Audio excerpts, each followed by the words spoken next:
अस्सलाम वालेकुम। मेरा नाम डॉक्टर अब्दुल्ला इशफाक है and I am working as an house officer at Farooq hospital. तो हम फिजिक्स चैप्टर नंबर 2 स्टार्ट किया हुआ था, उसके लेक्चर हमने 2 लेक्चर मैं अपलोड कर चुका हूँ। आप अगर नहीं देखे तो उसको देखें जाके और समझें। तो आज हम अगला टॉपिक स्टार्ट करते हैं, रेक्टेंगुलर कंपोनेंट्स ऑफ वेक्टर, जो कि बहुत इंपॉर्टेंट लॉन्ग क्वेश्चन है। तो सबसे पहले आपको पता होना चाहिए कंपोनेंट क्या होता है। तो कंपोनेंट की डेफिनेशन बड़ी इंपॉर्टेंट है, बोर्ड में आती होती है। Component is the effective value of a vector in a given direction. किसी भी वेक्टर की जो इफेक्टिव वैल्यू होती है उसको कंपोनेंट कहते हैं। उसके बाद रेक्टेंगुलर कंपोनेंट क्या होता है? तो these are the components of a vector which are perpendicular to each other. ऐसे कंपोनेंट्स जो परपेंडिकुलर होंगे उसको हम कहते हैं रेक्टेंगुलर कंपोनेंट्स। तो हम चलते हैं डायग्राम की तरफ। अगर आपको डायग्राम अच्छे तरीके से समझ आ जाएगी फिजिक्स के अंदर, तो आप इसी से अपने एमसीक्यूज और लॉन्ग अटेम्प्ट कर सकते हैं। किस तरह? आपके पास एक वेक्टर है ए, ये वेक्टर है ए। तो मैंने उसकी एक्स एक्सिस ड्रॉ कर ली और वाई एक्सिस ड्रॉ कर ली। ठीक है। अब एक्स एक्सिस एक्स और वाई एक्सिस वाई से रिप्रेजेंट कर दिया, और ये इसका ओरिजिन हो गया ओ। अब जो इसके दो कंपोनेंट है, जो एक्स एक्सिस पे कंपोनेंट होगा वो ए एक्स कहलाएगा, और जो वाई कंपोनेंट पे जो वाई एक्सिस पे कंपोनेंट होगा वो ए वाई कहलाएगा। और दोनों एक दूसरे के क्या है? परपेंडिकुलर है, 90 का एंगल बना रहे हैं, तो इसको हम कह सकते हैं रेक्टेंगुलर कंपोनेंट्स। तो मैंने आपको बताया था पिछले लेक्चर के अंदर, एक्स एक्सिस पे आई यूनिट वेक्टर होता है और वाई एक्सिस पे जे यूनिट वेक्टर होता है, जे यूनिट वेक्टर होगा।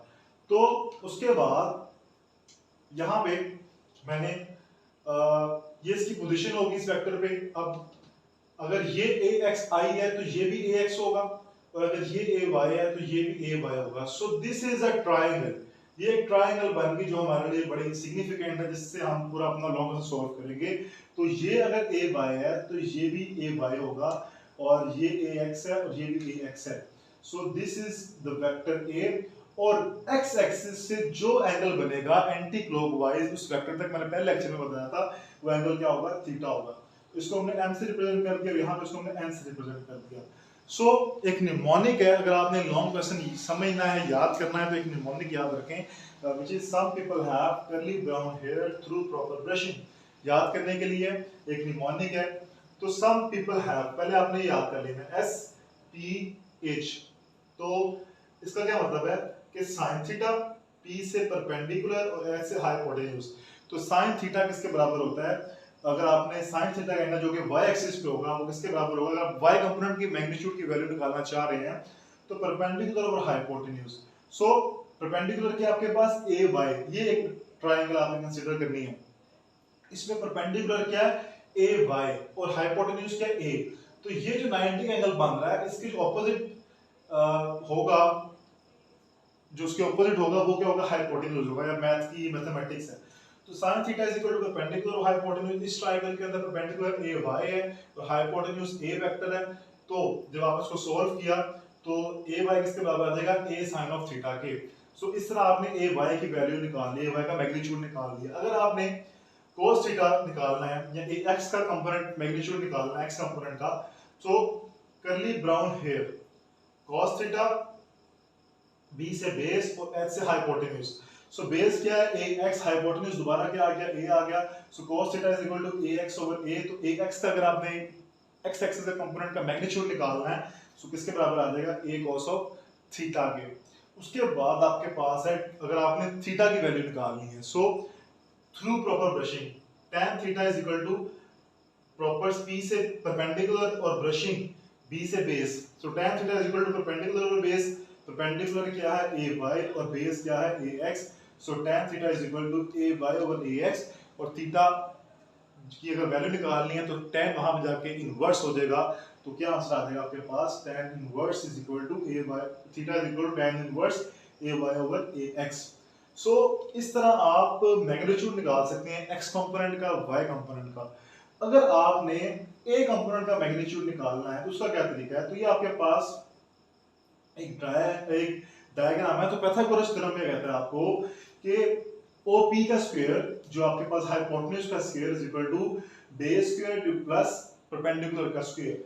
तो ये आपके पास OM बेस थी और MP के आपके पास परपेंडिकुलर है। तो a square is equal to a x square और ए वाई स्क्वायर। तो जब आपने दोनों तरफ अंडर रूट लिया तो स्क्वायर और अंडर रूट आपस में कट जाएगा और इधर क्या आ जाएगा ए x square plus A Y square. सो इस तरह आप ए का बे मैग्नीट्यूड निकाल सकते हैं। तो चार चीजें हमने फाइंड की। हमने एक्स कंपोनेंट का मैग्नीट्यूड निकाला, ए cos ऑफ थीटा, ये फॉर्मूला आ गया उसका। हमने y कंपोनेंट का मैग्नीट्यूड निकाला, a sin थीटा। हमने एंगल निकाला, एंगल फाइंड आउट किया व्हिच इज थीटा, ये फॉर्मूला उसका आ गया।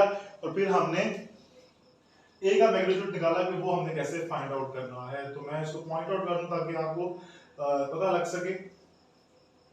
तो ये आपके पास था a का मैग्नीट्यूड। तो इस तरह आप निकाल सकते हैं रेक्टेंगुलर कंपोनेंट्स किसी भी वेक्टर के। उसके बाद एक शॉर्ट क्वेश्चन है पोजीशन ऑफ अ वेक्टर। तो हमें पोजीशन ऑफ वेक्टर की क्या डेफिनेशन होगी कि किसी भी वेक्टर की जब एग्जैक्ट लोकेशन के बारे में हम बताएंगे with respect to its origin, उसके ओरिजिन को कंपेयर करते हुए किसी भी हम एक वेक्टर की एग्जैक्ट लोकेशन के बारे में बताएंगे, उसको हम कहेंगे आपके पास हो गया उसकी पोजीशन है। फॉर एग्जांपल आपके पास ये आर वेक्टर है, तो ये इसकी पोजीशन है पॉइंट ए और बी। तो अगर आप यहाँ से ए और ये बी मूव करेंगे तो आप एग्जैक्ट पी पॉइंट पे पहुंच जाएंगे जो कि इसकी पोजीशन है ए और बी। तो अगर आपने इसको शो करना है तो r is equal to A plus B, जिस तरह हमने इधर ऐड किया था। तो रिजल्टेंट वेक्टर अगर आपने निकाला तो यहाँ पे लिख देता हूँ, एक इसके बराबर आएगा A X I plus A Y J. तो r is equal to A I plus B J. अगर आपने मैग्नीट्यूड निकालना है तो जिस तरह पाइथागोरस थ्योरम से दोनों तरफ स्क्वायर लेके अंडर रूट ले लेंगे तो आपके पास ए स्क्वायर और बी स्क्वायर आ जाएगा। So this is the resultant vector by adding both the X component and Y component. तो इस तरह आप लोकेशन का बारे में बता सकते हैं जो कि एग्जैक्ट उसका पॉइंट है with respect to its origin. ये इसका ओरिजिन है जिसको हम कहते हैं, जिसको हम शो करते हैं ओ के साथ। तो जब आपको डेफिनेशन आएगी बोर्ड के अंदर तो आपने पोजीशन ऑफ वेक्टर के साथ साथ ये डायग्राम लास्ट में बनानी है और साथ आपने ये भी इसकी मैथमेटिकल फॉर्म में शो करनी है लाजमी। तो ये था आज का लेक्चर, बड़ा इंपॉर्टेंट लॉन्ग क्वेश्चन था और हमने पोजीशन ऑफ वेक्टर का शॉर्ट क्वेश्चन पढ़ा। अगर आपको समझ आई है तो इस वीडियो को लाइक करें, शेयर करें, हमारे चैनल को सब्सक्राइब करें। नेक्स्ट लेक्चर के अंदर हाजिर होंगे बड़े इंपॉर्टेंट टॉपिक्स के साथ। तब तक के लिए अल्लाह हाफिज।